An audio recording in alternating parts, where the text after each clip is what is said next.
Internautas que nos acompanham em todas as sessões do Seminário Brasil-Brasil, no Brasil-Brasil, no ciclo de conferências. Sabemos todos que estas transmissões são levadas ao vivo pelo espaço virtual. Estamos dando início a mais uma sessão do Seminário Brasil-Brasis.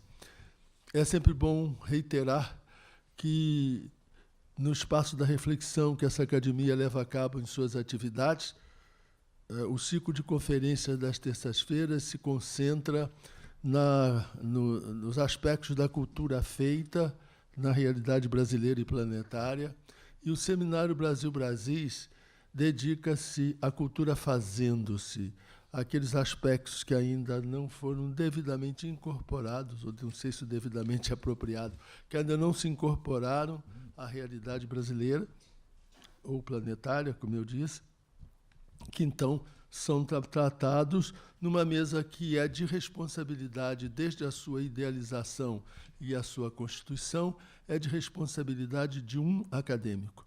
O acadêmico convida as pessoas que ele considera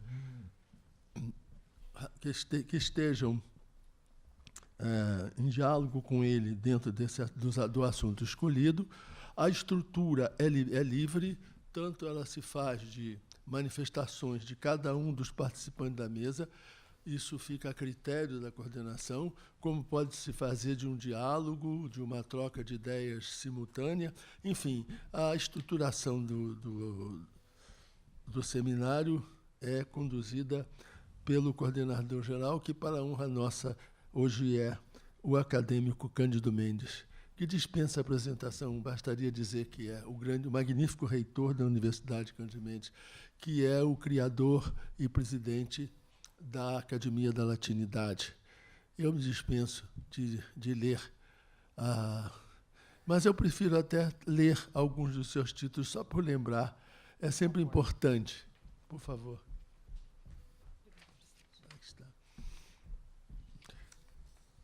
Desnecessário dizer que ele pertence ao Instituto Histórico Geográfico, ao Instituto do Pluralismo Cultural, à Associação Brasileira de Mantenedoras do Ensino Superior, à Academia des Sciences d'Outre-mer e à Academia Brasileira de Economia, sobre ser membro do Conselho de Desenvolvimento Econômico e Social da Secretaria de Relações Institucionais da Presidência da República desde 2008 e embaixador da Aliança das Civilizações na ONU desde 2009. E muito mais se acrescentaria aqui, etc., etc., etc. Na extensa biografia de Cândido Mendes, eu lembraria a perspectiva atual na América Latina, depois do populismo, impugnação social e desenvolvimento na América Latina, a democracia desperdiçada, poder e imaginário social, notas para a história pátria, o país da paciência, trégua e alternativa, nunca é tão oportuno o título. Les défis de la différence, entretien sur la latinité, relure inconnue. Bento XVI no Brasil, secularização e relevância da Igreja. Doutor Alceu, da persona à pessoa. Subcultura e mudança. Por que me envergonho do meu país? Com a palavra, mestre Cândido Mendes. Obrigado, presidente. A palavra é dos dois grandes expositores que nós veremos daqui a instantes. Poucas temáticas dentro da visão interdisciplinar que o nosso presidente deu à casa, eu diria, são mais relevantes, até nos seus paradoxos, do que a discussão da representação dentro da atividade, da organização, da vontade nacional, até o outro fenômeno que está acontecendo hoje, que é pela crise dessa própria noção do que seja direita e esquerda, ou do que seja centro nesse momento, nós enfrentamos um problema de superdeterminação identitária, levando tristemente à superdireita e, em função disso, a uma radicalização e, para não dizer mais, e é a verdade que temos que enfrentar, realmente ao terrorismo ideológico. Quando eu penso que nós estamos vendo hoje no TSE 3 partidos querendo o nome de novo, o que mostra a busca dessa possível identidade dentro desse quadro. Quando vemos esse perigo Bolsonaro, a que se soma agora a adesão dos evangélicos brasileiros e a sua preocupação, portanto, e a sua tentação já de se achar o possível novo presidente. Quando vemos, do outro lado, a inviabilidade das próprias candidaturas de esquerda, isso não é só no Brasil, isso é na Europa e é na França. Nós vimos a catástrofe do Partido Socialista francês nas últimas eleições, onde se chega a essa nova determinação. O nosso prefeito de São Paulo foi ver o Macron para exatamente saber com que régua não se sabe, com que balança não se sabe, mas o que é o centro hoje, dentro dessa situação praticamente universal, desorbitada nessa matéria. E é sobre toda essa problemática que nós vamos ter a alegria e a honra de ouvir os 2 expositores desta noite.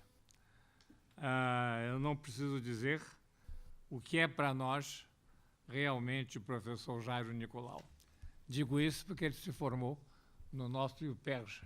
Ele hoje é titular realmente da Universidade Federal do Rio de Janeiro, no primeiro violino, que é ser professor de ciência política, mas ele mantém essa preocupação e essa vigência conosco dentro do que é, de fato, a nossa fundação da ciência política no Brasil, nos tempos de Hélio Jaguaribe, nos tempos de Vanderlei Guilherme dos Santos, e em função do que é, de fato, a atividade e a criação de Jairo Nicolau.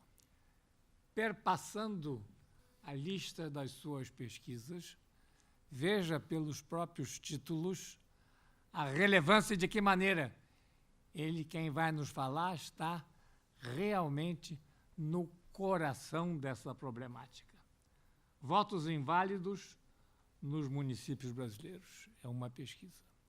A outra é produção do ensino da ciência política no Brasil. A terceira é as bases municipais das eleições presidenciais. Que mais adequado, que mais no fulguro do que nós estamos discutindo.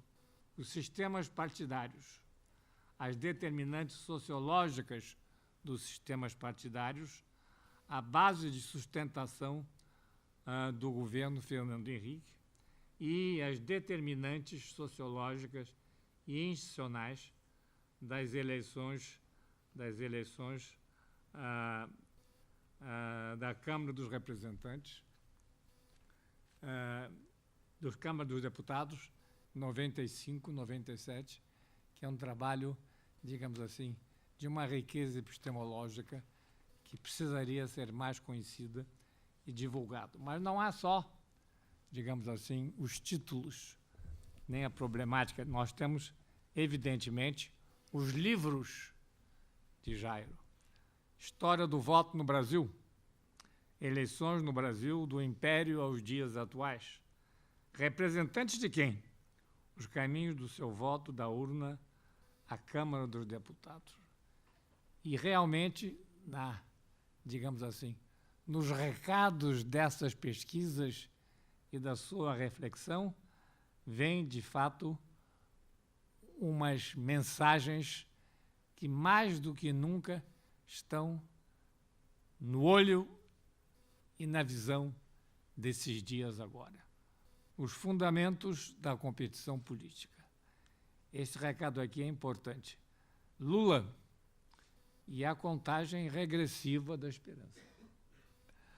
A FHC e os paulistas no poder. São alguns dos trabalhos de quem, formado pelo nosso IUPERJ e tendo feito o seu pós-doutorado em Oxford e tendo a sua tese sobre o tema Sistemas Eleitorais Comparados, Proporcionalidade da Representação, depois passando, e é essa sua posição fundadora de assessor de ciência política do CNPq, ele nos dá a voz, a ciência e a premonição do que seja essa temática. Bem-vindo, professor.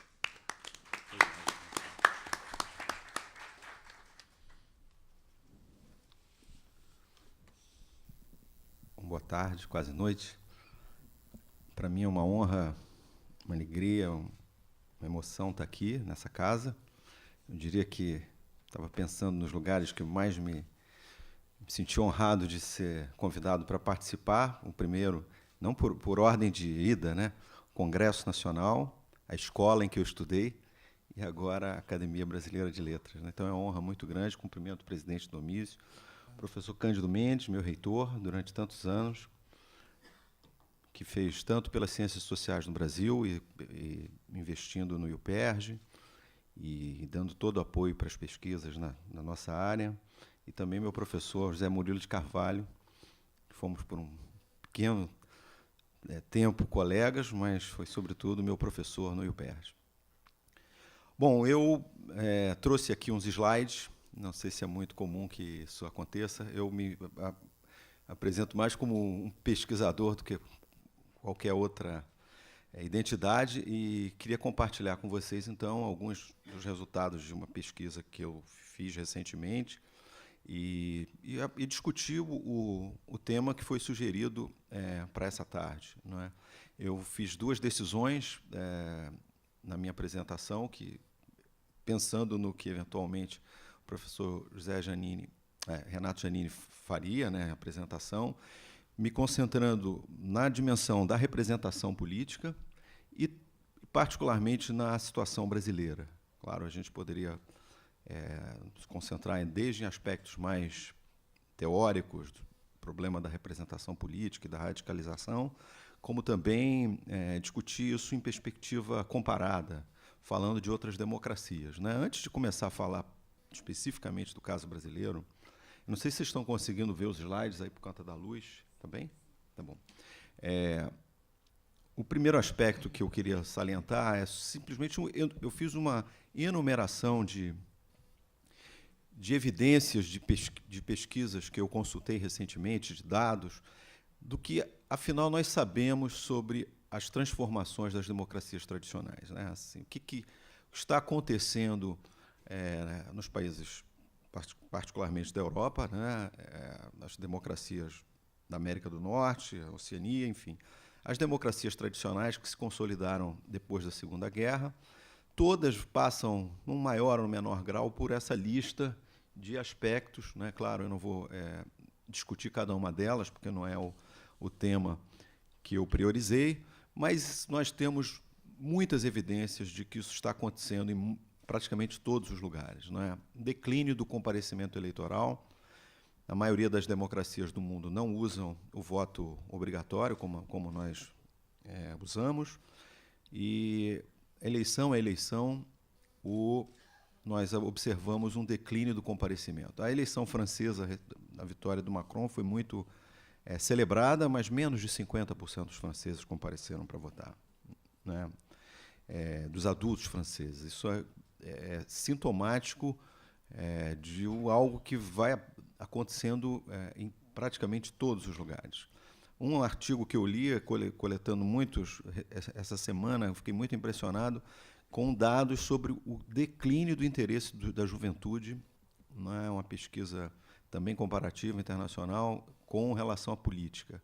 Os segmentos, quanto mais velho, quanto mais os cortes geracionais vão aumentando, maior a participação política. E nesses países é enorme o desengajamento, o desinteresse da juventude com a política. A mesma coisa com relação à participação nos partidos. Não é? Os partidos, isso é um tema tradicional dos estudos da ciência política, conhecido de muita gente, que os partidos estão perdendo militância, estão perdendo braços. Para vocês terem uma ideia, o Partido Trabalhista inglês tinha 1 milhão de filiados, 1 milhão de filiados nos anos 80. Hoje tem 50 mil filiados. Quer dizer, isso é um fenômeno generalizado. Com relação também o que a gente chama de volatilidade, essa instabilidade do quadro partidário é gigantesca, né? Sobretudo um declínio da esquerda, que vive uma crise, talvez a maior crise da esquerda eleitoral desde que ela compete nas eleições no final do século XIX para cá. É um momento de perda de... Por exemplo, a social-democracia, na última eleição alemã, teve o pior desempenho desde que foi criada no final do século XIX. Então, isso vai se repetindo em várias democracias. E, por fim, esse crescimento de partidos de extrema-direita. Assistimos perplexos todos essa semana o partido de extrema-direita, pela primeira vez, ter representantes desde o final da Segunda Guerra na Alemanha. Então, é um quadro de crise da representação, juntando todas essas pontas, que tem pouco a ver com a nossa situação. Nós vivemos uma crise particular, mas, bem ou mal, esses fenômenos também nos contaminam. Não é? Então, há se a gente pode falar assim, uma crise mais global do formato tradicional de representação política, criado aí no final do século XIX, consolidado depois da guerra, em que os partidos eles eram atores dominantes da intermediação do voto e a representação, e os partidos tinham um papel fundamental nessa intermediação, e eles eram atores contados numa mão ou duas em cada democracia. Isso não está sendo substituído por esse período de enorme instabilidade. Eu queria só colocar esse cenário porque nós também vivemos essa crise. No fundo, vários desses aspectos da crise, vamos dizer assim, do sistema representativo tradicional das democracias avançadas, também aparecem por aqui. Mas a nossa crise atual é de outra natureza, né? E por isso eu organizo, agora nessa parte em que eu falo especificamente do caso brasileiro, em duas perguntas. Eu estava pensando sobre isso ontem. Eu acho que a grande dúvida para nós todos é o seguinte: essa crise, provavelmente uma das mais terríveis da história republicana, do ponto de vista de duração e de eventos impressionantes, não é? Só o presidente Temer foi, um pouco mais de um ano, não é? Já 3 tentativas de afastá-lo, digamos assim, os 2 pedidos que foram negados junto ao Congresso e também a decisão da Justiça Eleitoral. Só isso, mais o impedimento, mais as novas forças políticas que apareceram, a predominância do Judiciário, do Ministério Público. Enfim, nós vivemos numa crise combinada com a crise econômica, nos deu um cenário absolutamente inédito, provavelmente. Quer dizer, essa é a maior crise desde a redemocratização. Difícil saber onde ela começou, onde ela vai acabar, os fenômenos se contaminam. Mas as duas grandes perguntas o que nós, os cidadãos brasileiros, faremos em relação a esse sistema político? O que sobrou? O que acontecerá, olhando isso prospectivamente, para frente? Mas há uma outra pergunta, que é o seguinte: qual era a relação dos cidadãos brasileiros antes da crise? Não é? Porque, nesse momento de crise, é fácil e é frequente que nós escutemos algumas avaliações um pouco já românticas em relação a uma ordem política que está se esfarelando. Não é? Os partidos funcionavam durante o governo Fernando Henrique, governo Lula, tinha uma certa estabilidade nas votações do Congresso, enfim, parecia que os cidadãos tinham uma relação mais positiva com a política. Então, por isso que eu resolvi apresentar para vocês 4 gráficos de uma pesquisa que foi a campo em 2014, eu acho que é importante salientar isso, foi a campo 50 dias depois. Essa pesquisa se chama Estudo Eleitoral Brasileiro, é a principal pesquisa feita por um consórcio de cientistas políticos brasileiros, cuja a sede está na Unicamp, né, desse esforço. É uma pesquisa amostral feita em todo o Brasil e avalia uma série de questões, desde valores até participação política, voto. E eu organizei alguns dados para mostrar para vocês, né, qual era o que pensava o brasileiro antes da crise começar para valer em 2015 para cá.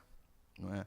E o quadro uma relação muito mais, digamos, menos rósea, muito menos otimista, né, do que nós, olhando para trás, já estamos fazendo. Né? Então, essa pergunta, por exemplo, quanto a senhora se interessa por política? Esses números que aparecem aí são percentuais. Aí o gráfico ali sai um pouquinho fraquinho, mas não sei se vocês conseguem ler. Né? Nada interessado, 28%, pouco interesse, 43%. Vamos olhar para baixo. O percentual de cidadãos depois da eleição de 2014, aquela eleição radicalizada que mobilizou a sociedade de maneira talvez só comparável à eleição de 89, apenas 30%, se nós somarmos ali interessados e muito interessados, não é, estavam, quer dizer, um terço mais ou menos do eleitorado se mostrou algum interesse pela política. 70% ou não tinha nenhum ou pouco interesse. Quer dizer, esse é o retrato do cidadão brasileiro. Outra pergunta clássica das pesquisas é se as pessoas têm preferência por algum partido. É uma pergunta feita assim mesmo, se gosta de algum partido. Claro, esse vínculo com o partido pode ir desde a filiação e a militância até um apoio, uma simpatia, vamos dizer assim, por alguma legenda. 70%, né, 69% dos eleitores diziam que não têm simpatia por nenhum partido. E os que tinham, uns 30%, a maioria deles eram simpáticos ao PT. Curiosamente, eu não trouxe esse slide, mas quando a gente faz essa comparação de escolaridade e preferência por partido, o PT é o partido preferido dos pobres, né, em 2014. Esse número chega, digamos, a 25% dos pobres gostam do PT. E com os setores de elite, renda e educação, o PT encolhe. Então, esse 18% aqui representa, sobretudo, um voto de um eleitor mais pobre, provavelmente já contaminado um pouco pelo lulismo. Né? Então, vejam bem, 30% tem partido, 30% tem interesse por política. Claro que não são as mesmas pessoas. Eu poderia até fazer isso, mas não fiz. Né? A ideia é simplesmente ver o tamanho. Depois, esse é um resultado que toda vez que eu apresento eu fico impressionado. Né? De novo, a pesquisa foi a campo 50 dias depois da eleição do primeiro turno. Certo? Em quem o senhor, a senhora votou para deputado federal? Ou seja, 50 dias atrás. 45% das pessoas não lembravam. Não lembravam. Nulo e branco, 23%.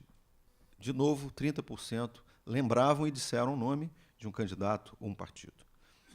Vejam, é interessante porque toda essa reclamação em relação aos nossos representantes, justíssima, esses que estão tomando todas essas decisões, mas 50 dias depois das eleições, apenas um terço dos brasileiros se lembravam em quem eles tinham votado para deputado. Imagino hoje, se perguntarem hoje. Não é? Provavelmente as pessoas vão estar contaminadas um pouco porque viram esses deputados na televisão, não tem mais a memória da decisão. Não é? E o que não é desprezível é essa faixa de 20% de brancos e nulos. Nós nos acostumamos com essa faixa de votos brancos e nulos, né, 20%, mas digo para vocês, o Brasil é recordista mundial de votos brancos e nulos. E, tudo bem, o voto é obrigatório aqui. Bom, comparando com qualquer democracia que use voto obrigatório, nós estamos muito acima de qualquer outro país.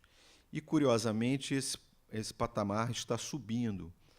Na última eleição municipal, as cidades de Rio, São Paulo, Belo Horizonte, Curitiba, foram das 5.600 cidades brasileiras as que tiveram a maior taxa de votos brancos e nulos. Então, digamos assim, há uma insatisfação revelada já em 2014. E, para terminar esse slide, é uma pergunta que é também impressionante, né? Se o senhor teria ido votar na eleição de 2014 se o voto não fosse obrigatório? Não, 48%, sim, 44%. Ou seja, a maioria da população diz que não teria ido votar.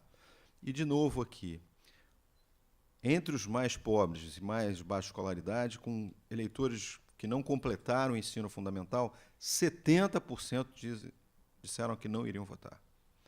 Ou seja, o voto facultativo provavelmente afastaria das urnas, a isso virar um fato, né, os eleitores de mais baixa escolaridade, né, se isso se cumprir como comportamento. Né, mas é algo extremamente preocupante. Então, nós temos um cenário, digamos, de ligação dos cidadãos com seus representantes, com o mundo da política, eu acho muito menos róseo e muito menos positivo do que quando nós olhamos para trás e falamos, olha, essa crise está destruindo um sistema em que o eleitor ainda acompanhava os partidos tinham uma certa organicidade. Em certa medida, essa crise está destruindo algo que existia, mas esse algo que existia não tem esse componente tão positivo do envolvimento do cidadão com a política.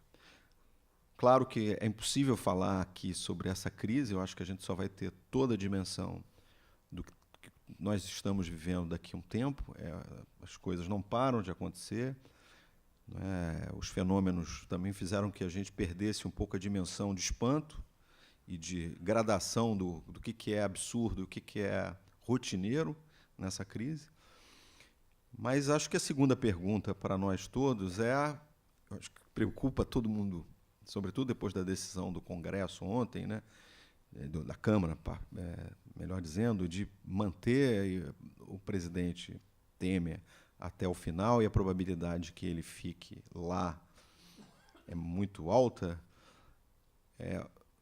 O que sobrou desse sistema? O que os cidadãos farão com o seu voto ano que vem? Como os cidadãos podem reconfigurar a política brasileira a partir do ano que vem? Eu acho que essa me parece, hoje o movimento de todo mundo, não só da elite política que está se reorganizando em função das candidaturas que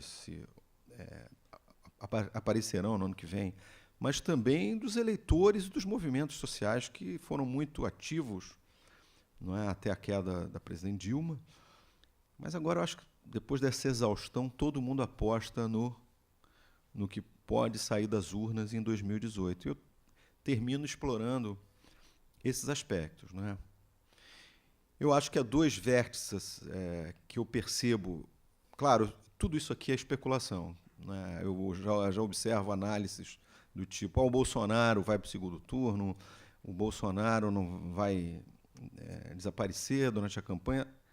Nós estamos no território da enorme especulação, muito maior do que eleições passadas, em que a gente tinha um certo grau de previsibilidade, porque a disputa PT e PSDB, que se repetiu durante 6 eleições, não é? 10 turnos entre 94 e 2014, foram disputados entre essas duas forças. Então havia uma certa previsibilidade. Com um declínio, com a crise dos 3 maiores partidos brasileiros, não é? PT, cada partido vivendo o seu drama próprio, não é? PT, PSDB, PMDB, mas esses partidos foram os pivôs, as figuras centrais da política nesses últimos 20 anos. E a crise que se abate sobre essas 3 legendas provavelmente farão que as eleições de 2018 tenham um papel fundamental na reconfiguração da política brasileira. Quer dizer, novas forças aparecerão, ocuparão os espaços.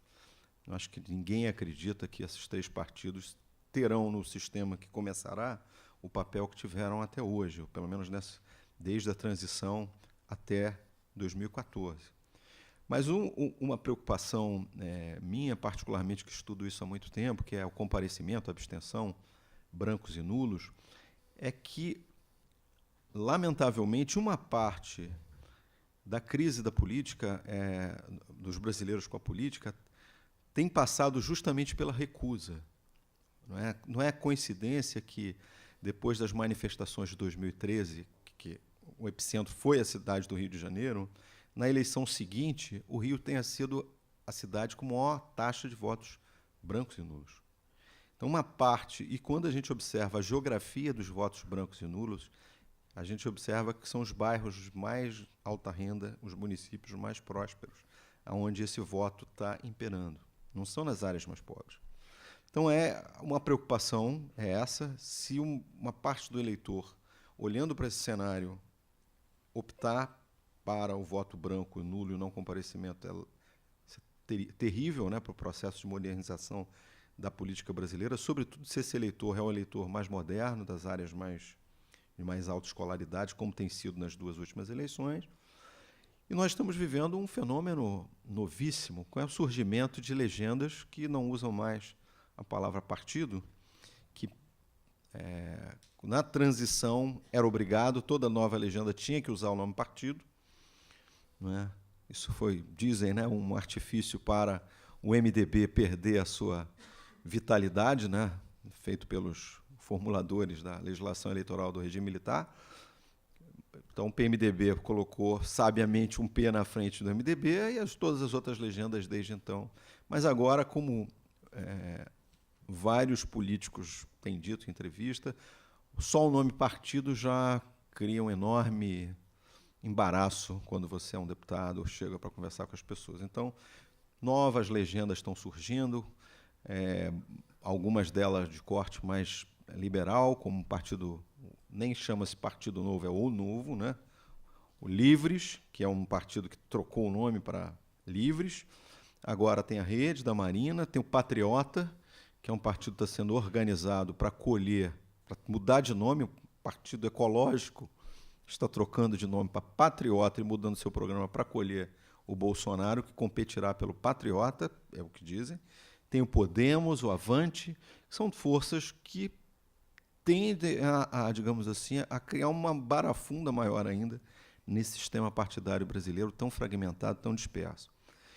E uma aposta que eu faço, essa talvez é intuitiva, eu acho que tem a ver com esse quadro, é que a eleição de 2018 fará a maior renovação parlamentar da história republicana, talvez, sei lá, não sei se talvez a eleição depois de 30, primeira, de 84, comparando aí com a eleição de 46, mas aí não tinha experiência democrática antes. 86 foi uma eleição de enorme renovação. Assim, a minha aposta é que nós tenhamos uma enorme renovação. Os deputados, a gente tem uma taxa de renovação mais ou menos de 50%, de 86 para cá, ou seja, em cada legislatura, de uma para outra, ficam metade dos deputados. Alguns desistem, não é como alguns já desistiram, o Tiririca disse ontem que não será mais candidato, o Bolsonaro tentará outro posto, o Eduardo Cunha, que foi um dos mais votados do Rio, não poderá ser candidato. Há uma renovação natural, não é? Mas, além disso, há um movimento claro de repulsa à política que provavelmente fará com que nós tenhamos uma fortíssima renovação. Agora,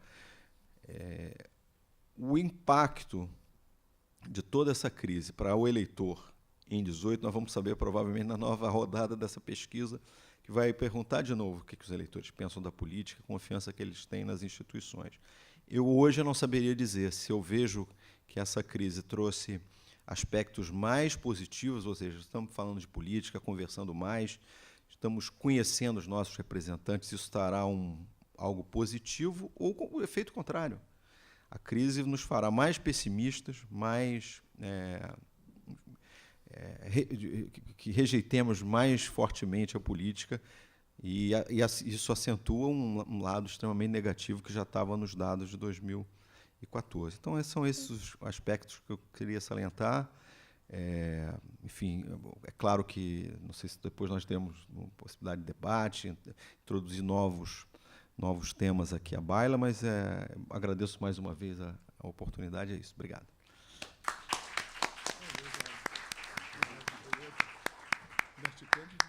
Hein? A palavra é sua, passa para ele. Eu vou passar para ele, um minutinho. Nós, nesse momento, e ele veio especialmente ao Rio para isso, nós estamos passando a palavra realmente ao ministro da Educação do governo Dilma, o ministro Renato Janine Ribeiro.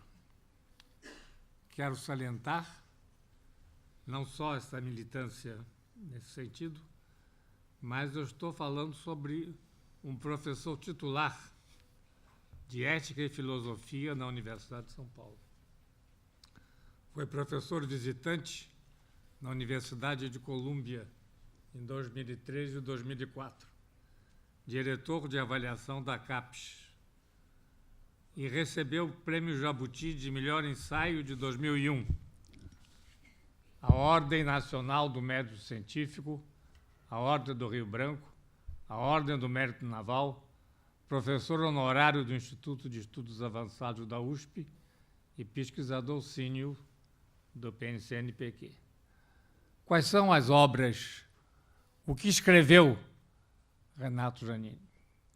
A Sociedade contra o Social, o alto custo da vida pública. Ao leitor sem medo, e aqui há que salientar, Renato Janine é o maior especialista de Hobbes no Brasil. Ele fez a tese dele de mestrado em Paris com o professor Bourgeois, não é? E exatamente a tese foi sobre a noção de soberania em Hobbes. E depois ele fez o doutorado na Universidade na Universidade Federal de Minas Gerais. Não, de São Paulo. São Paulo, desculpe. E, evidentemente, aí vem essa expressão fundamental ao leitor sem medo, que é o que saiu dessa tese, não é? Ou seja, Hobbes escrevendo contra o seu tempo. Não creio que em toda a literatura brasileira, e acho que é uma boa competição internacional, alguém tenha ido mais fundo na própria noção de Hobbes, sem a qual não se entende a própria definição e organização do Estado moderno. E ele continua, depois do Leitor Sem Medo, ele vai para o livro A Última Razão dos Reis, ensaio de filosofia e de política, e agora a boa política, dentro do seu conjunto. Portanto, ética, filosofia, profunda imersão dentro das ciências humanas, e não nos esquecemos que ele também é professor de filosofia da Universidade ABC, não é? Não cheguei a não chegou. assumir. Ah, não chegou a assumir. Confusão lá. Mas, enfim, estão aflitos esperando por você. Não é? Quer dizer, com a palavra, o nosso querido ministro. Para mim é sempre um grande prazer estar com o Cândido, quem eu dei vários convites, muita coisa feita em conjunto. Eu agradeço, presidente Domício, senhores acadêmicos, amigos da academia, amigas da academia, como disse o presidente, e também a correção de uma falha na minha vida, que era não conhecer o Jairo Nicolau pessoalmente. É dessas falhas que dá para corrigir. Foi corrigida. Então, agora já não tem mais a falha. Então, estou muito contente de estar aqui nesse espaço. Vamos tentar discutir um pouco. Não é o ponto de vista. O ponto de partida é diferente, porque o Jairo trabalha com ciência política, eu trabalho com filosofia política, e tem sido uma das questões de muito interesse, sobretudo nesse meu último livro, A Boa Política, a questão de ver o que a filosofia política pode oferecer que não seja o que a ciência política oferece. Quer dizer, muitas vezes a gente pensa, filosofia política vai pensar basicamente em três grandes conceitos, ou quatro talvez: o conceito de soberania, o conceito de representação, o conceito de equilíbrio de poderes. Podemos colocar mais alguns, mas grosseiramente falando, são grandes, mega conceitos para pensar a política moderna. Podemos incluir democracia também. São enormes, mas o problema da filosofia política é que ela, com dificuldade, lida com o the fog of war, com a névoa da política, no caso. Quer dizer, como se entende a política que se faz, que é o que o Jairo está nos mostrando aqui. Então, e eu tenho me esforçado para ver o que dá para os filósofos pensarem nisso. Eu estou convencido de que Maquiavel é fantástico para pensar a ação política.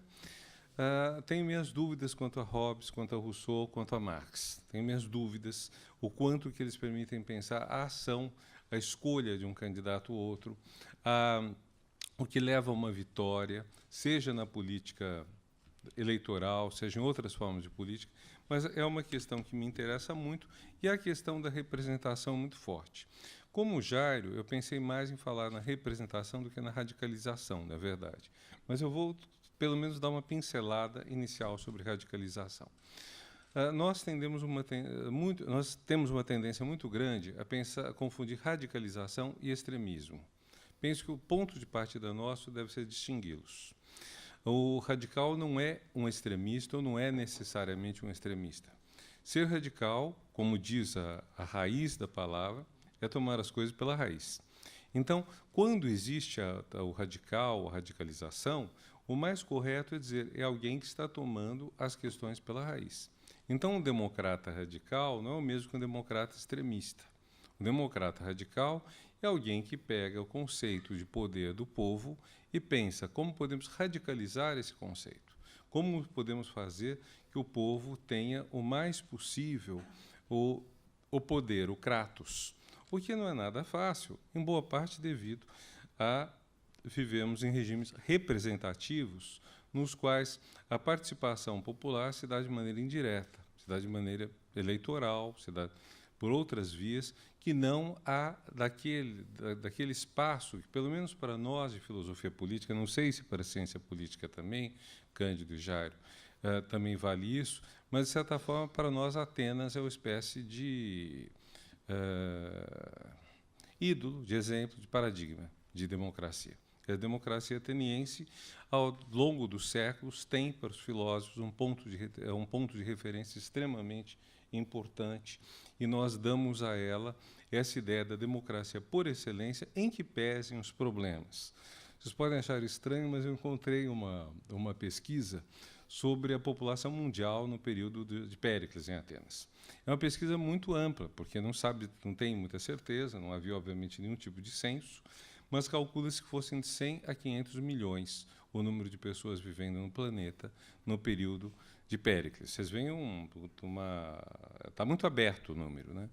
Agora, se pensarmos que em Atenas, que no regime, nas áreas diretamente participantes do Estado de Atenas, nós teríamos talvez 100 mil pessoas, podemos dizer que as bênçãos da democracia colhiam, quando muito, 1 por 1000 da população. Se nós olhamos o que acontece de 1980 e pouco para cá, quando caem as ditaduras comunistas, quando caem as ditaduras de direita na América Latina, nós estamos perto da metade. E estou pensando em democracia colocando 2 pontos principais: liberdade de voto, de organização, de expressão, liberdades pessoais. Nisso tudo, talvez 50% a gente não chegue, mas uns 45% é possível que nós tenhamos, ou seja, há uma expansão gigantesca, porém às custas do que seria talvez uma desradicalização da democracia e uma intensificação da representação. A democracia ateniense, todos sabem, se caracterizava pela democracia direta. As pessoas iam à praça.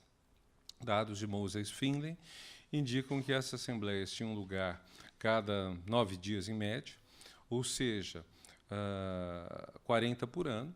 A participação oscilava entre 1.000 e 10.000 pessoas.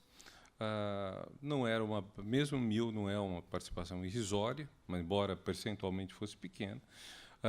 Os habitantes da Ática, fora dos muros de Atenas, participavam muito menos, mas, de qualquer forma, nós tínhamos um interesse pela política, para comparar com o dado que o Jairo deu, de um desencanto de 70% da população brasileira, e um número de 48% que não gostaria que o voto fosse obrigatório, ou seja, não gostariam, uma vez cada 2 anos, perder um certo tempo indo até a urna e bem menos tempo diante da urna, nós tínhamos lá uma participação, nesse período em que o brasileiro vai votar uma vez, talvez no segundo turno também, o ateniense 80 vezes. A praça pública passar provavelmente um período do dia.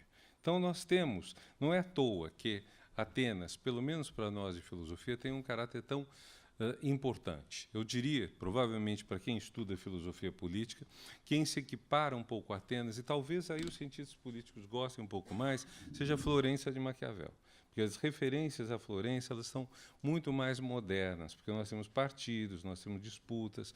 Atenas não existe essa ideia de partido, que eu me lembro é muito fraca. Em Atenas você tem algum momento disso. Mas, enfim, no caso da radicalização, radicalizar a democracia, então, seria tornar esse poder do povo mais intenso. Houve uma série de tentativas nisso, eu vou chegar a elas como uma série de propostas de democracia participativa. Grande exemplo no Brasil talvez tenha sido Franco Montoro, governador de São Paulo pelo PMDB e depois um dos fundadores do PSDB, ou democracia direta, um tema que era muito propugnado pelo PT, inclusive por Francisco Verfort e José Álvaro Moisés, que depois passaram também ao PSDB. Mas, de qualquer forma, a radicalização não é extremismo.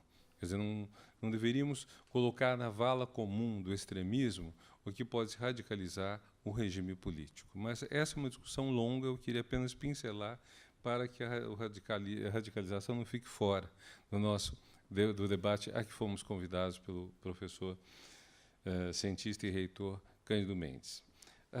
No caso de representar, é um assunto que me interessou desde sempre, porque esse meu primeiro livro sobre Hobbes, que eu publiquei depois em português com o título de A Máquina do Leviatã, ele pretendia discutir o caráter teatral da representação. Um dos temas dele era o caráter teatral da representação política. Eu fui me haver muito, lutei muito sobre a possibilidade de um parentesco entre a política hobbesiana e o absolutismo de Luís XIV, que é seu semi-contemporâneo. Hobbes nasce em 1588, Luís XIV por volta de 1638, 40, 50 anos mais novo, mas, de qualquer forma, Luís XIV governa a partir de 1660, e é quando Hobbes está, de certa forma, digerindo as suas grandes obras. As grandes obras de filosofia política de Hobbes são da década de 1650, quer dizer, o Leviatã, Behemoth, mais alguma coisa, mas é muito em torno desse período. Então, há toda uma contemporaneidade e tentei discutir, como muitos tentaram, que medida o absolutismo de um rei teria a ver com a soberania que aparece em Hobbes, como já tinha aparecido em Jean Bodin, mas Hobbes talvez seja o grande teórico da soberania moderna, e no fim não dá. São visões até pouco aparentadas, mas não são muito próximas.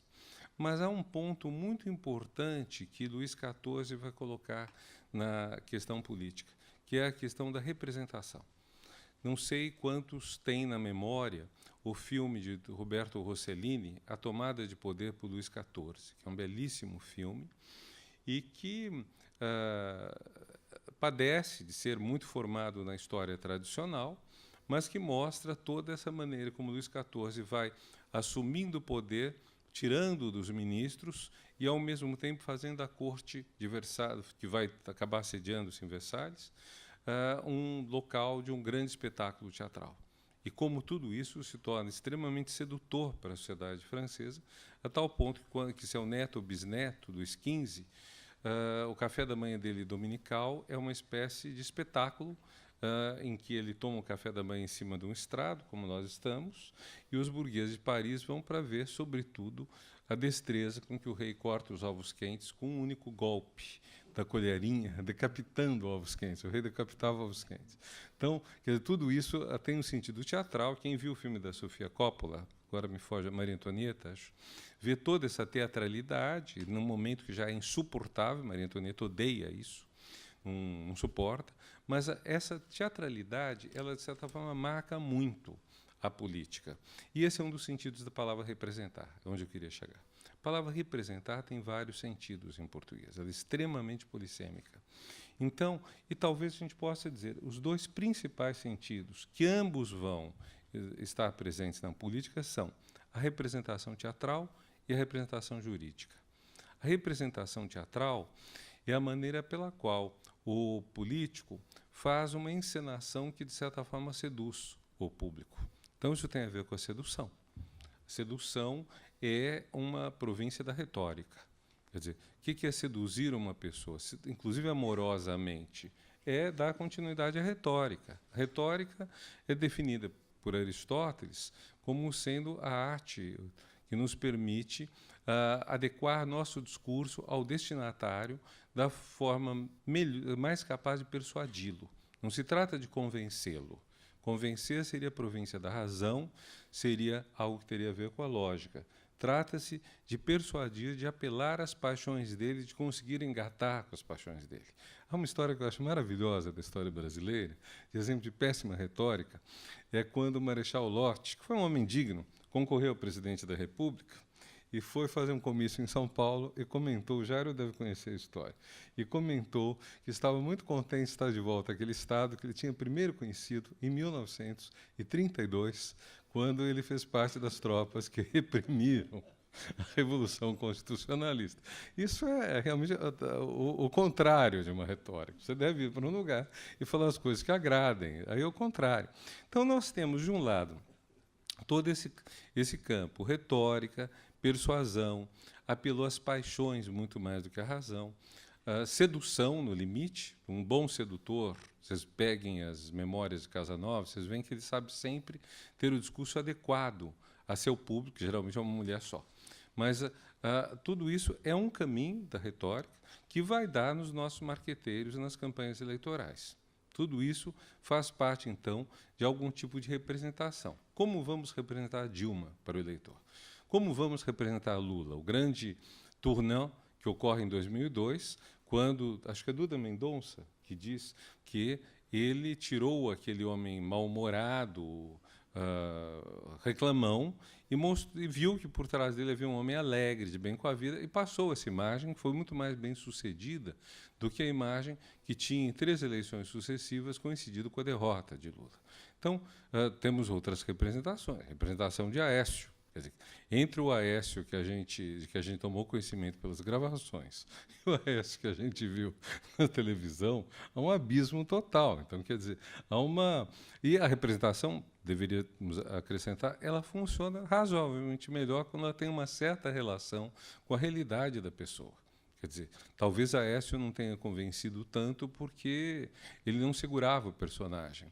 Talvez Dilma não tenha se encantado tanto com a reeleição, graças ao João Santana, e tenha pensado que o marqueteiro faria passar qualquer coisa, quando ela não é uma pessoa, tem todos os seus méritos, que eu respeito, mas não é uma pessoa vocada para a comunicação. A comunicação não é um ponto dela. Então, esse é um sentido da representação. Outro sentido da representação que é muito forte é o do direito. Quando nós temos a infelicidade de precisar abrir um processo na justiça, nós designamos um advogado como nosso procurador, como nosso representante.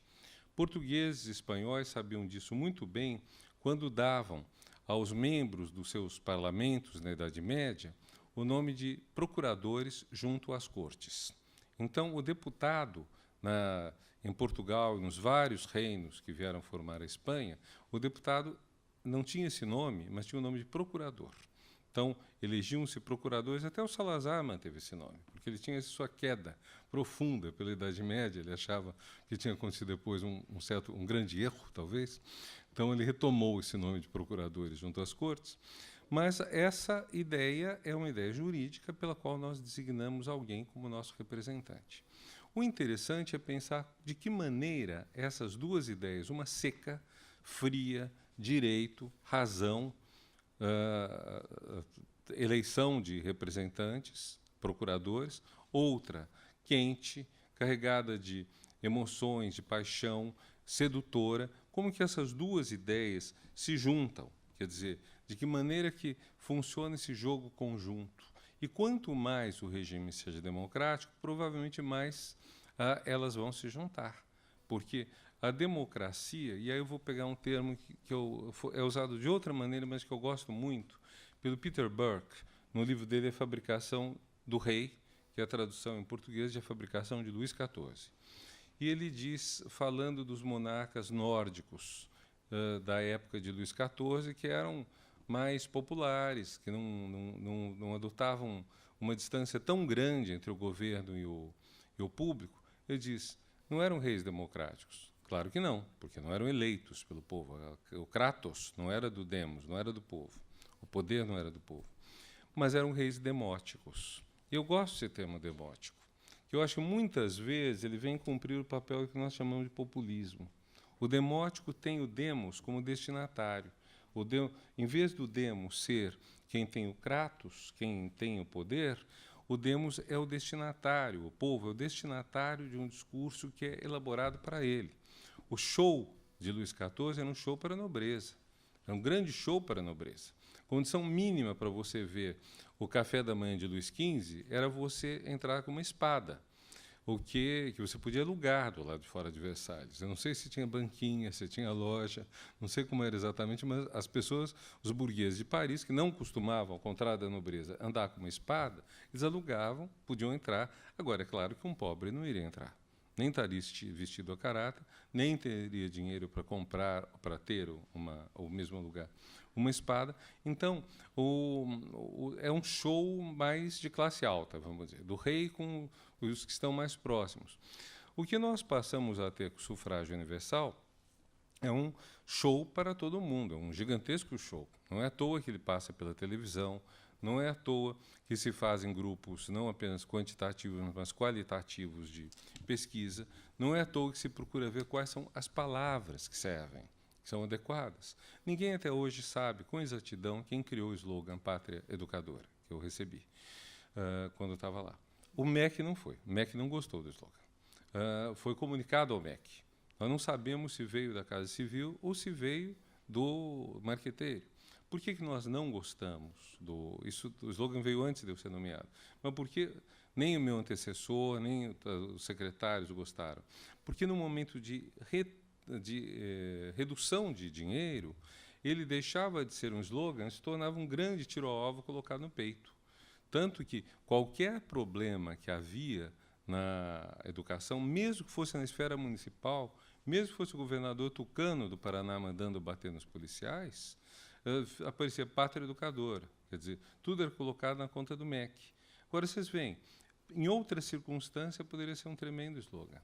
Se nós tivéssemos tido condições de prosseguir na expansão da qualidade educacional, teria sido um grande slogan. Então, existe uma questão de uma adequação dessa dimensão afetiva que é preciso ter na política à parte mais dura, mais seca, mais complicada da representação. Bom, a representação, é bom dizer, ela, quer dizer, pelo menos para nós da filosofia, o ponto crucial é talvez o contraste dela da democracia representativa com a democracia direta. E aí é Atenas, a democracia direta. Mas é bom lembrar que na década de 1980, e a nossa própria Constituição é testemunho disto, houve uma certa movimentação em prol da democracia direta. Olhem o começo da Constituição, lá onde as versões precedentes republicanas diziam que todo poder emana do povo e em seu nome será exercido, ponto. Ou seja, é o poder representativo. Eu não sei de cor o texto atual, o texto de 1988, mas assim, todo poder emana do povo que o exerce diretamente ou por meio de seus representantes. É algo assim. E aí está prevista a realização de referendos e plebiscitos. A lástima é que, até hoje, eles trataram de matéria, desculpem dizer, mas quase ridícula. Quer dizer, você discutir um século depois da proclamação da República, submeter ao povo a questão da monarquia para ter 10% de votos, é queimar um cartucho gigantesco, uma coisa pequena. Parlamentarismo e presidencialismo eram uma questão séria. Infelizmente, foi muito mal discutida, que levou a ser rejeitado 2 vezes seguidamente. Terceiro plebiscito, não sei quantos lembram, era sobre a permissão ou não de venda de armas de fogo, em 2005. Não é uma questão desse relevo. nós deveríamos ter tido outros e mais plebiscitos. Há muitas coisas que poderiam ter sido realizadas em esfera municipal, em esfera estadual, construção. Em outros países, uma construção de represa pode ser levada a referendo. No Brasil, nós praticamente desqualificamos esse instrumento poderoso que pode passar ao largo das opções partidárias ou pode reforçar a participação popular. Agora, com isso, nós tivemos uma década, pelo menos de 1980, em que a ideia de aumentar a participação popular, de fazer uma democracia participativa, que era o termo do democrata cristão, que foi o governador Montoro, que queria, vamos dizer, que o povo tivesse mais presente na política, ou uma democracia direta, que era a visão mais entre os petistas, que talvez fosse um pouco mais radical, mas que as duas eram parentes, eram visões mais ou menos aparentadas. Tanto que foram grupos que mantiveram sempre um bom diálogo. Um grupo dentro do PT, um grupo dentro do PSDB, naquela época. E isso foi sumindo. E o que vai acontecendo, esse é um tema que eu analisei nesse meu livro, A Boa Política, como que aquilo que, como hoje nós estamos tão mais aquém, que a própria democracia representativa, que parecia pouco aos defensores da democracia direta, ela própria está em crise por talvez nem sequer estar se realizando. Vou tentar me explicar um pouco a esse respeito para concluir. Quando nós falamos em representação, vou pegar um texto clássico e fundamental do Benjamin Constant, o francês, que é A Liberdade dos Antigos comparada dos Modernos, que é de 1819. Ele diz: a liberdade dos modernos consiste... A liberdade dos antigos era a coletiva, a praça pública, mas nenhuma liberdade individual. Ninguém tinha direitos individuais. A coletividade decidia tudo. Modernamente, é o direito do indivíduo a se fazer representado, é a representação política, um governo eleito. Isso vale para certos casos. Ele dá o exemplo dos Estados Unidos, mas ele diz que essa liberdade também existe em países onde o poder está nas mãos do rei, por exemplo, a França, onde a eleição, então, tem um alcance limitado. E, nesse segundo caso, ele fala, não sei se é um ato falho, não sei se é uma coincidência, mas ele diz, é dirigir ao governante, mesmo não eleito, representações sobre assuntos de seu interesse, que desagradam, etc. Vejam, há dois sentidos da palavra representação no texto do Constant. Um é a representação, o governante representa o povo. Estados Unidos, eleições para o executivo, o legislativo, eventualmente o judiciário. O governo, outra situação, o governante está lá por herança, hereditariedade, é um rei, mas as pessoas podem mandar queixas que têm no mundo jurídico o nome de representação. Ainda hoje esse termo é usado. Posso fazer uma representação contra fulano. Essa representação é a queixa. Talvez a queixa seja a representação mínima. Eu chamei-a de representação em sentido fraco. E a representação eletiva como representação em sentido forte. Você tem uma representação em sentido forte quando, de alguma forma, você faz ouvir pelo seu eleito. Você escolhe e ele te representa. E você tem em sentido fraco quando você tem pelo menos a possibilidade de se queixar dele ou a ele. Ora, a questão que eu me levanto um pouco é a seguinte. Houve um momento na década de 1980 em que a representação em sentido forte era fraca.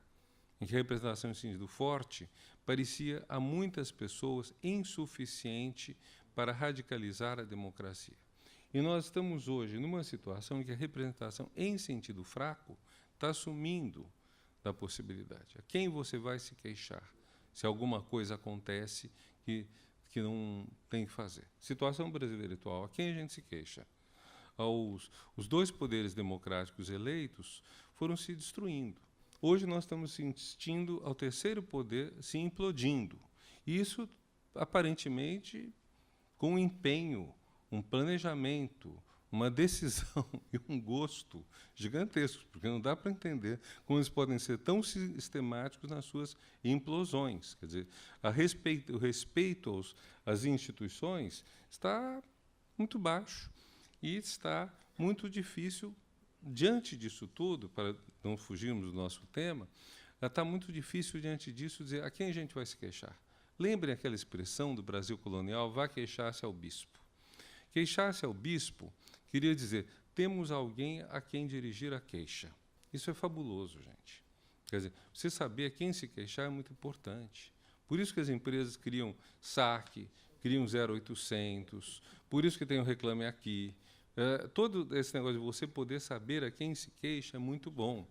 Quando isso não tem retorno, no tempo do plano, aquele primeiro plano, cruzado, havia uma empresa chamada, um órgão do governo chamado SUNAB, e o SUNAB, as pessoas podiam reclamar, havia um gravador lá. Depois de um tempo, os jornais descobriram que o gravador nunca era desgravado, e que, na verdade, as coisas gravavam em cima. Isso é uma tremenda paródia, quer dizer, você não tem como fazer a sua representação, a sua queixa. Então, é um pouco isso que nós estamos vendo hoje. A quem a gente pode se representar que tenha êxito. Então, a crise da representação, eu queria dizer, ela não é uma crise apenas porque não nos reconhecemos. Esse negócio de não lembrar em quem votou é fundamental. O Jairo, claro, pegou o legislativo, né? Eu acho que se pegasse o executivo, os dados seriam melhores. Bem como acho que o voto facultativo, as pessoas querem talvez para o legislativo, mas para o executivo talvez não tivesse tanto afim. Só que, como é tudo junto, não dá para separar. Mas, se nós temos essa dificuldade, até mesmo de colocar a queixa, fica muito complicado. Então, a nossa relação com a democracia está sendo de um enfraquecimento dos sentidos vários de representação e, ao mesmo tempo, de uma perda do que seria radical nisso. Nós podemos ter criação de grupos extremistas. O Bolsonaro é extremista, não é radical. E o que se pode fazer nisso? Vejam que até um outro sentido da representação, que é o teatral, está falhando. Olhem as propagandas na TV, os programas de partido político, ninguém está levando isso a sério. É significativo que o emblema do atual governo é significativo tudo no emblema do atual governo. Primeiro foi dito que foi o filho do presidente de 7 anos que escolheu, certamente dentre várias opções que apresentaram a ele. Então, já tem um lado que é meio curioso, né? Quer dizer, não foi um profissional, não foi nada, e foi uma tentativa de pegar uma criança. Podemos interpretar de várias maneiras isso. Segundo, é simplesmente o lema da bandeira. Não é nada. É como se nós tivéssemos renunciado a todo o restante, a toda a ideia de emblemas sucessivos que vão dizer que o Brasil é um país para todos, que o país pobre é país como que é? País sem pobreza, é isso? Então, ou outros lemas, eu não lembro dos de Fernando Henrique, tudo pelo social, lembro bem do emblema do presidente Sarney, também acadêmico, mas quer dizer, nós chegamos quase que a um grau zero de representação. Até a tentativa de fazer passar à sociedade uma comunicação do governo está extremamente fraca. Então, são essas reflexões que eu queria colocar, e acho que nós vamos ter uma discussão agora? Sim, perguntas. Então, agradeço muito a vocês a atenção. E o convite Eu vou apenas levantar algumas das questões, digamos assim, mais sedutoras das duas esplêndidas apresentações. Quanto ao do Jairo, não sei se há uma contradição ou se precisa ter uma explicitação. Primeiro, essa discussão pouco conhecida, que é a deslembrança eleitoral, que ele colocou muito bem e que é fundamental para que se possa pensar numa memória democrática. Quer dizer, a deslembrança, ele levantou, mas não chegou a desdobrar, se a deslembrança é maior no executivo ou no legislativo. Mas me parece que isso também é muito importante nisso. E aí, depois ele entra nessa outra questão fascinante, que é a do voto branco nas classes mais baixas. Por que as classes mais baixas, que evidentemente vivem dentro do processo político uma ascensão e uma afirmação, por que, como ele disse, estas classes que deveriam e ele também falou muito bem que estas são as classes naturais do PT, dentro desse sentido, como é que 70% das classes mais baixas votam em branco? Qual é a razão e qual é a maneira pela qual isto pode realmente se definir? Ao mesmo tempo, quer dizer, ele fala essa é uma palavra muito pretensiosa, eu diria que é uma palavra heurística. Ele fala em reconfiguração. Agora, a reconfiguração exige determinadas premissas. Pergunta-se se não há, de qualquer maneira, do ponto de vista da vida pública, determinados nortes ou não. É possível se imaginar que a palavra reconfiguração sana antecipadamente, numa espécie de pregnância, o que de fato vai ser, ou nós estamos diante de uma situação em que, volta um pouco à Revolução Francesa, essa reconfiguração vai envolver uma nova semântica no que seja liberdade, igualdade ou fraternidade dentro desse conjunto. Ou seja, em que termos, de fato, esta situação se define e até onde a palavra reconfiguração pode, talvez, volta à expressão pregnância, quer dizer, está supondo mais do que pode dentro dessa ideia da reconfiguração. E eu pergunto até onde também, aí já é uma relação dialética, quer dizer, a mudança, quer dizer, envolve, de fato, uma prospectiva na qual a noção, e aí eu tenho que voltar a um elemento fundamental que o Jair conhece muito bem, até onde nós não podemos ter a reconfiguração sem a reformulação sociológica do que seja a utopia. E em que termos essa situação se está definindo, ou até onde nós estamos tendo a intervenção, ou digamos assim, a tomada do conceito de utopia por uma invasão, ou diria, por um imperialismo ideológico neste sentido. A fascinante colocação do trabalho também do professor, do ministro Giannini, me leva a colocar também 3 questões que me parecem extremamente ricas no sentido em que ele colocou. A questão, por exemplo, da radicalização. A radicalização na pós-modernidade não está ligada à necessidade de uma superidentidade para definir ainda o que seja o indivíduo diante do fenômeno que me parece tem que ser mais esclarecido, da civilização mediática.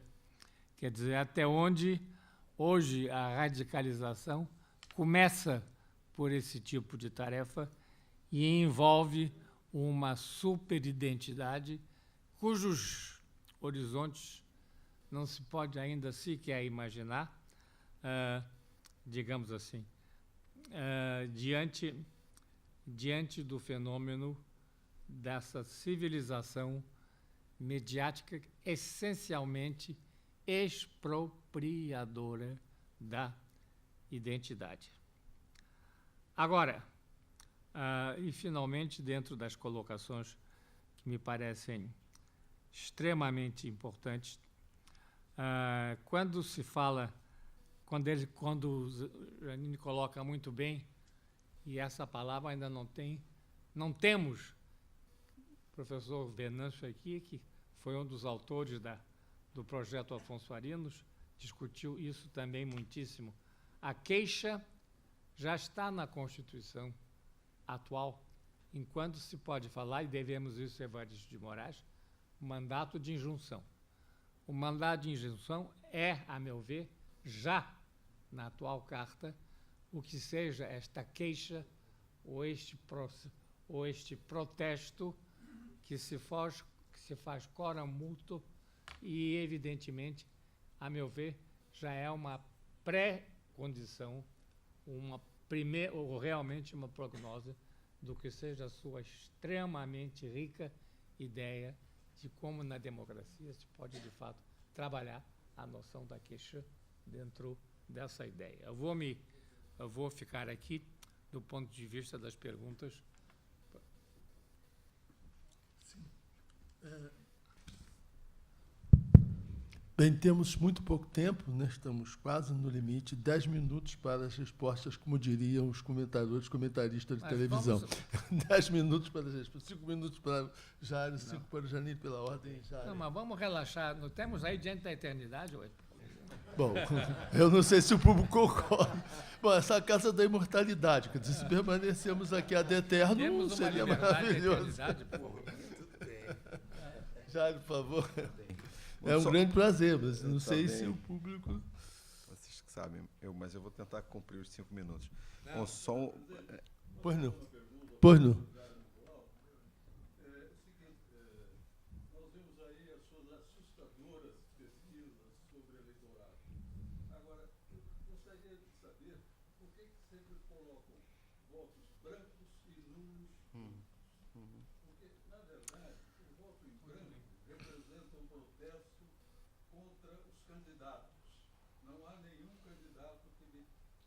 Satisfaça os meus desejos ou as minhas intenções, não me representa.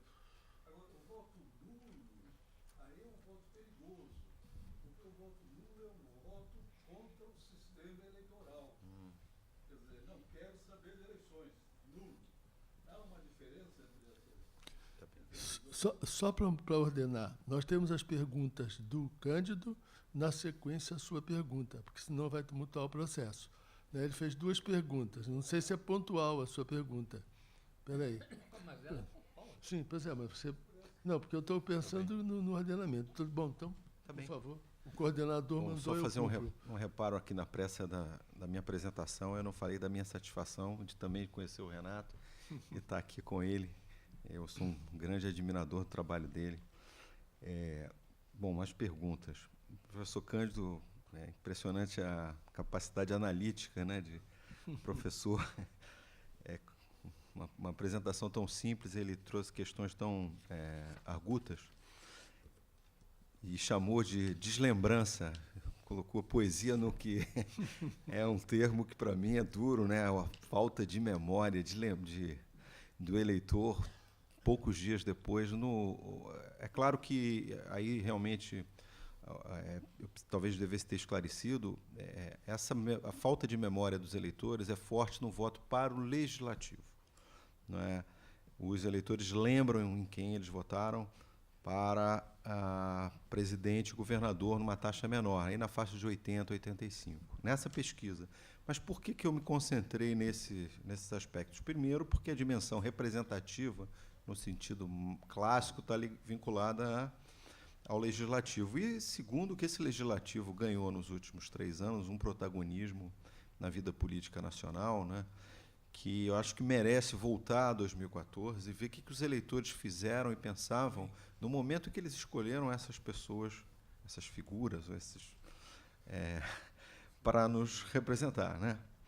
Então, tem, de fato, esse aspecto é difícil, porque o presidencialismo, com a sua forte tradição, não é?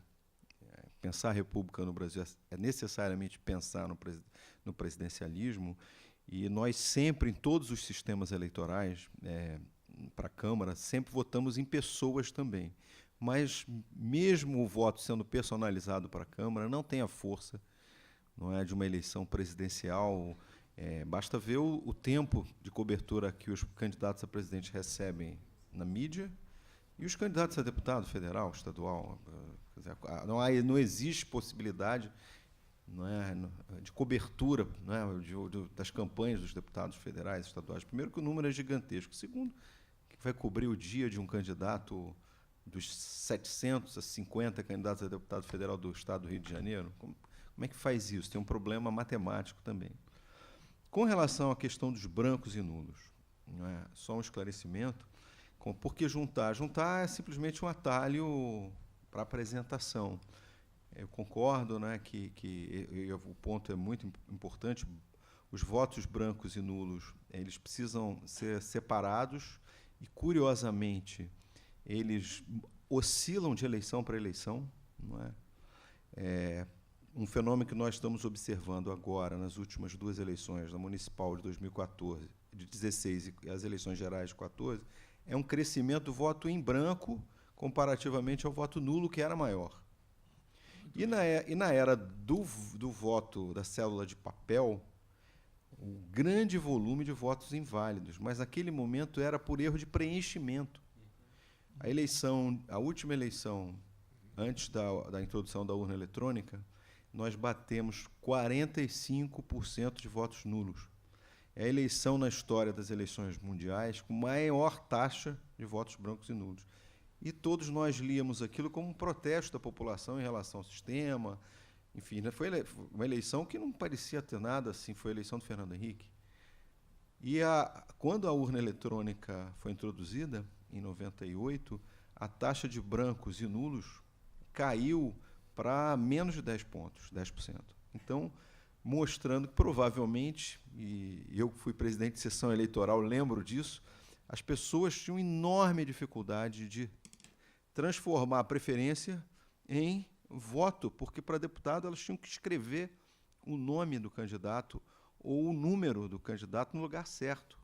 Então, isso era uma experiência que, olhando a partir do olhar de hoje, a urna eletrônica deu uma enorme contribuição. Mais de 10 milhões de eleitores foram acrescidos na eleição de 98, quando a urna eletrônica passou a vigorar. Agora, de fato, tem uma diferença.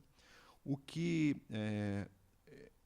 me preocupa como observador dessas tendências é que, nos anos 90, os votos brancos e nulos, talvez por essa dificuldade da expressão do voto em papel, era maior nas áreas mais pobres. O que está acontecendo é que ele vem crescendo nos municípios mais ricos, nas áreas mais prósperas da cidade. Então, na zona sul do Rio, a taxa de votos brancos na cidade foi em torno de 20%, mas na zona sul, 25% a 30%, dependendo do bairro, mostrando que há digamos assim, um afastamento de uma parte da elite econômica, da classe média do Rio, em relação, para dar esse exemplo do Rio, né, em relação à política. O que eu disse, talvez aí o professor tenha se confundido, quando eu disse dos 70%, na pesquisa de opinião, né, no ESEB de 2014, que eu apresentei os dados, quando a gente pergunta para os eleitores,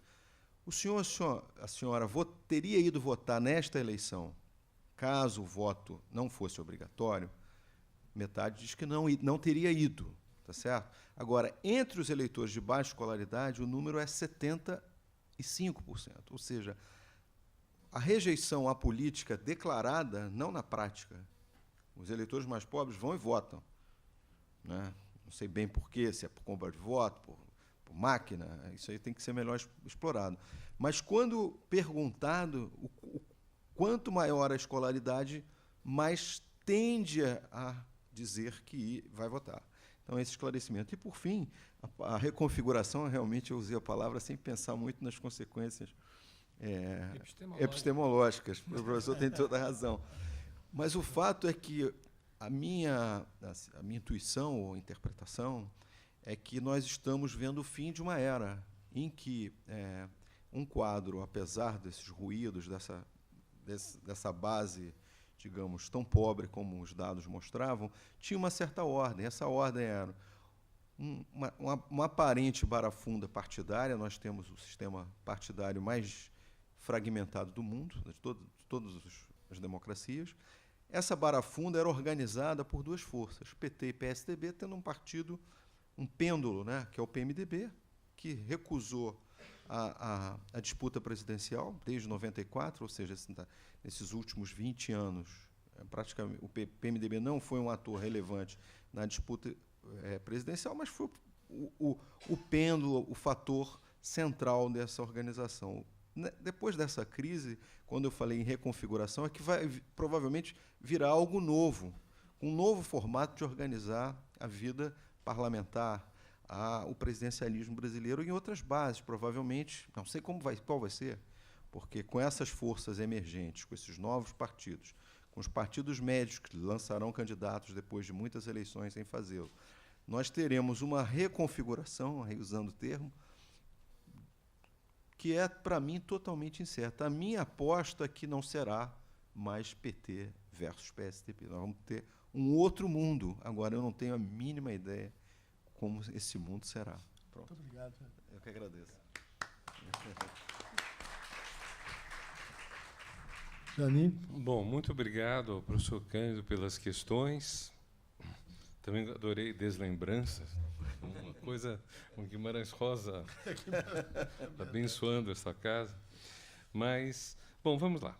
Primeira coisa, esse reforço da identidade, e essa superidentidade que se tornou um ponto crucial na discussão política atual e que tem talvez o foco mais visível no protagonismo das chamadas minorias, que não necessariamente são minorias numericamente, eis que mulheres são em maior número que homens, e que a população não branca no país supera a população branca. Se somarmos descendentes de africanos, descendentes de indígenas, nós temos um número maior do que os brancos. No entanto, minoria tem sido usado, desde pelo menos Deleuze e Foucault, como um conceito que indica muito mais uma privação de poder do que um número, exatamente. São setores desempoderados, por assim dizer, né? Então, acho que o que está acontecendo é um processo curioso, duplo, que não é um processo que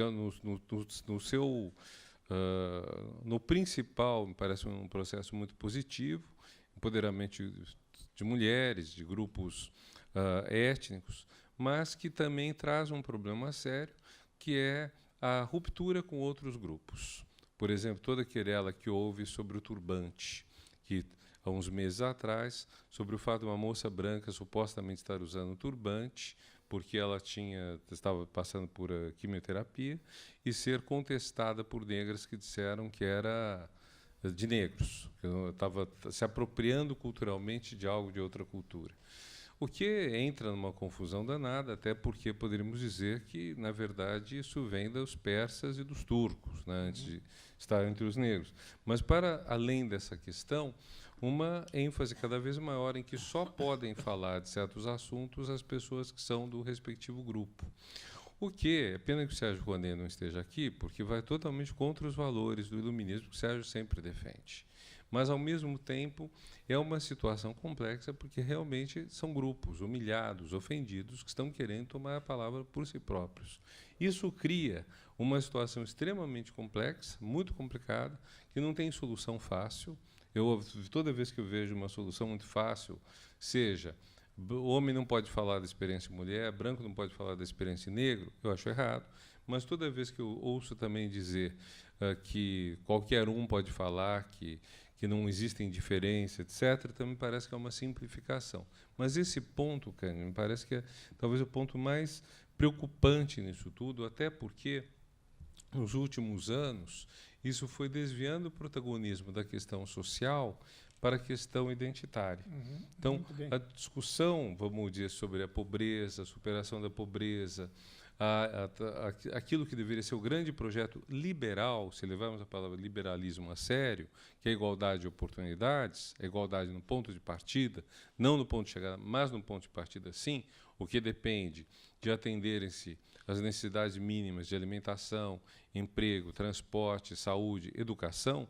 Esse assunto foi sendo deslocado para ser uma questão de afirmação de grupos hiperidentitários uns contra os outros. Isso me parece politicamente muito, eu diria mesmo, perigoso. Ao mesmo tempo, porém, esses grupos identitários, com exceção dos homossexuais e LGBT, etc., esses grupos têm se saído bem na disputa política dos últimos anos. Enquanto os grupos de esquerda, enquanto os grupos mais vinculados à redução da desigualdade social penaram e têm penado, a situação a luta pelos direitos de mulheres e pelos direitos de negros e afrodescendentes tem ido melhor. Já o caso dos homossexuais não, porque a homofobia está mais solta, está mais livre. Então, tudo isso cria complicadores que eu vejo aí que são grandes. A questão da queixa é uma questão muito interessante, porque, na verdade, por causa do Thomas Hobbes, eu fui ler muito sobre o parlamento inglês, que é o mais antigo do mundo, daqui a algumas décadas completará 800 anos.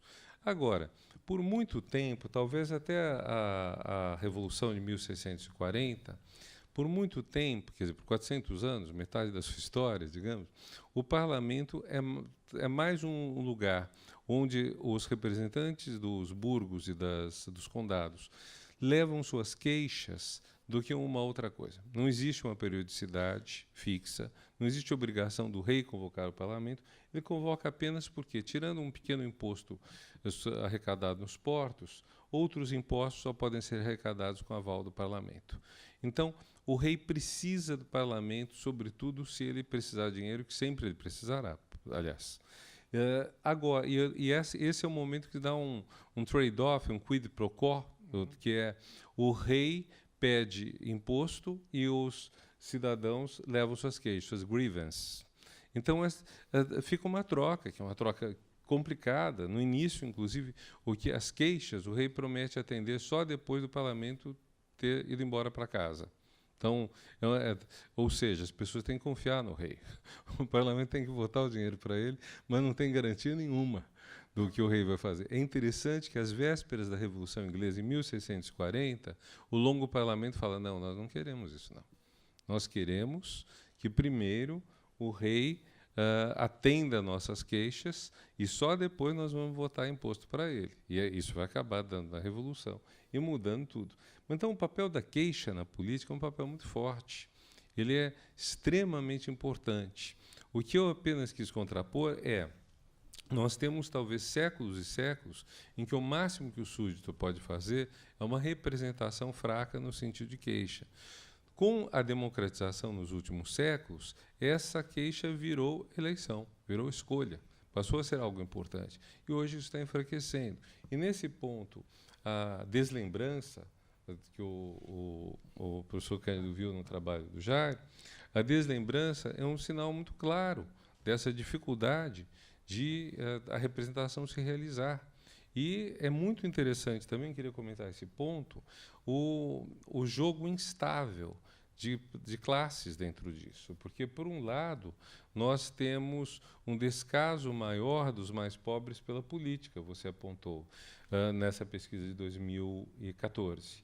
Mas, em 2016, a abstenção é maior entre os mais ricos, o que parece ser uma espécie de gangorra, né? A gente está vivendo uma situação em que é muito difícil prever o que vai acontecer.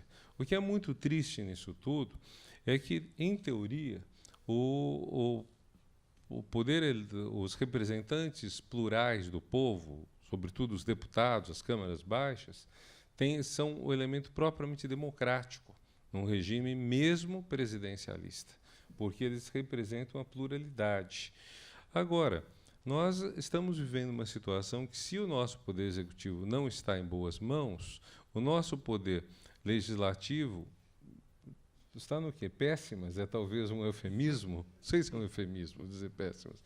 Então, nós temos uma situação nisso tudo que é uma situação muito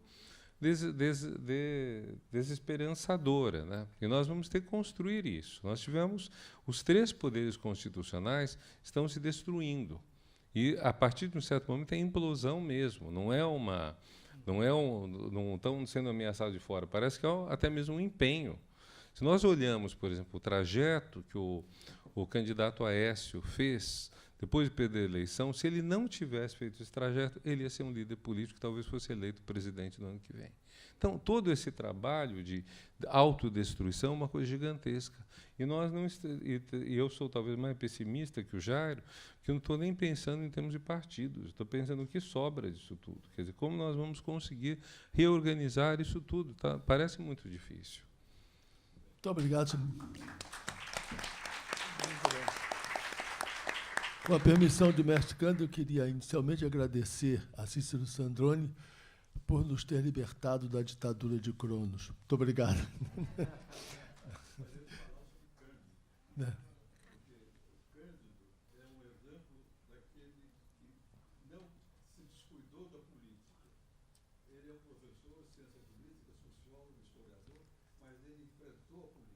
É verdade. E eu acho que o grande problema do Brasil hoje é a omissão das elites. Né? As pessoas não querem passar na política porque acham que vão sujar as mãos. Cândido e Franco Montoro foram dois exemplos dessas pessoas que enfrentaram esse problema e se saíram gargalhadas. Muito obrigado, Cícero. Eu quero, acho que traduz o pensamento de todos os que aqui estão, os que nos acompanham, que nunca uma sessão aqui realizada foi tão Brasil e tão planetária. Nós compartilhamos um raro encontro de ideias e reflexões rigorosamente imersos na proposta do seminário, e tão clara e agudamente apresentados pelos nossos 3 participantes aqui. E eu não posso deixar de lembrar aqui uma frase de um personagem de Rubem Fonseca: nada temos a temer senão as palavras. A partir do que foi dito sobre elas aqui e da carga semântica da plurissignificação da maioria dos termos que nos alimentam. Afinal, como já disse um filósofo, somos todos na linguagem. Eu reitero os agradecimentos da Casa de Machado de Assis, Jajário Nicolau, Renato Janina, mestre Cândido, e convido a todos para continuarmos a pensar sobre o tema no dia 16 de novembro, quando será aqui discutida a discussão será aqui conduzida a partir de uma frase: como superar a radicalização na política brasileira? Coordenação executiva do acadêmico Merval Pereira, que terá como convidados Murilo de Aragão e Marcos Melo. Agradeço a todos. Está encerrado o seminário.